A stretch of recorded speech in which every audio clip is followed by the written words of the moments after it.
السلام عليكم، كنتمنى تكونوا بصحة جيدة وانتم كتشاهدوا الفيديو ديال اليوم ان شاء الله غادي نحضر معكم واحد العصير طبيعي ديال لي تريتور كيحضروه للمناسبات.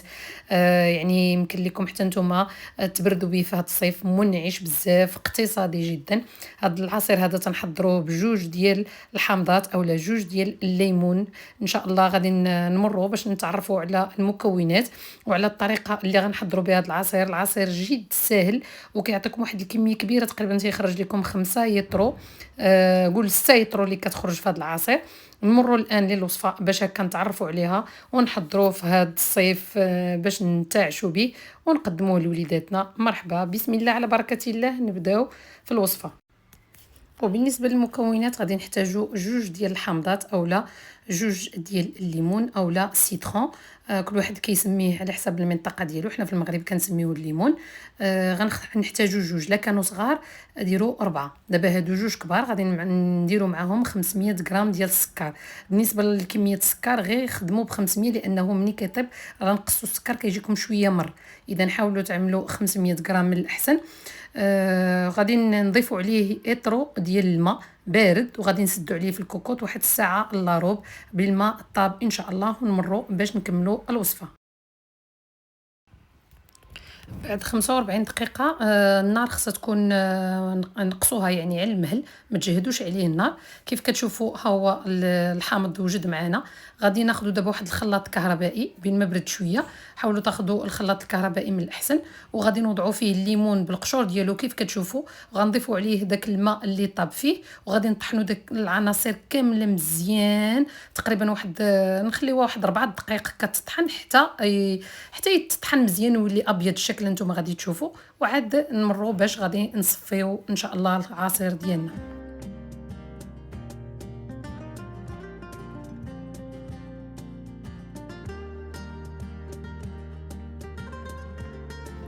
بعد ما طحنا العصير مزيان كيف كتشوفوا ها نتوما، دابا غادي ناخذوا واحد الاناء اللي يكون كبير شويه، وغادي نضيفوا ناخذوا الصفايه عفوا، وغادي نخويو فيها هاد الخليط باش نصفيو ونحيدو منه دوك العظام ودوك القشور اللي كيبقاو. انتم غادي تشوفوا ان شاء الله.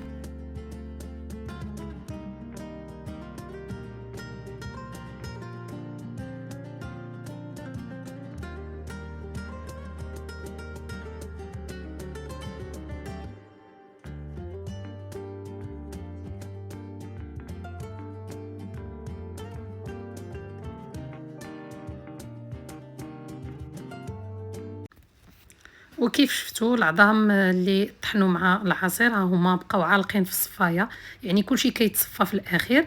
ضروري في هذه المرحله ما تصفيو مزيان العصير ديالكم. ودابا غادي نمروا باش غادي نضيفوا الاضافات اللي غادي نكهوا بها العصير ديالنا. بالنسبه هنا غادي نضيف واحد الملعقه صغيره كيف شفتوا ديال الليم اللي هو السكر الحامض، راه كيكون عند العطار. وغنضيف واحد المعلقه ديال النكهه ديال الليمون هكا باش نعزوا هذا المذاق. تقدروا تستغناو عليهم، ولكن صدقوني راه تيعطيو واحد المذاق هائل للعصير ديالنا. غنحرك مزيان وغادي نمر. دابا غادي نضيف 5 اطرو ديال الماء.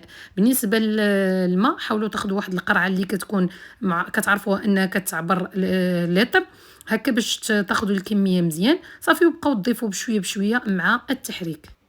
وما تنسوش اكيد الا كنتوا باقيين ما اشتركتوش في القناه ضغطوا على زر الاشتراك وفعلوا الجرس باش يوصلكم جديد القناه. والفيديو اللي عجبكم بارطاجيوه مع الاهل والاحباب هكذا باش كل شيء يتبرد في هذا الصيف. صدقوني العصير كيجي رائع جدا. شوفوا لي الكميه اللي خرج ليا انا. بالنسبه للاناء راني وضعت زعما في الاول واحد الاناء كبير، ولكن فعلا راه ما قدنيش، عاد فرقته على جوج بحال هكا. وكيف كتشوفوا العصير صالح للمناسبات، كيخرج واحد الكميه كبيره. كيف كتشوفوا 5 يطرو على اطرو اللي طيبنا فيه تقريبا كتكون عندكم واحد 6 يطرو ديال العصير المنعش. وشوفوا ليا الجماليه ديال هذا العصير. صدقوني انكم يمكن لكم تقدموا للحباب نتوما تبردوا به في هذه الايام ديال الحر. منعش، اقتصادي وسهل كيف شفتوا في التحضير ديالو، وتيعطيكم واحد الكميه اللي هي كبيره بزاف.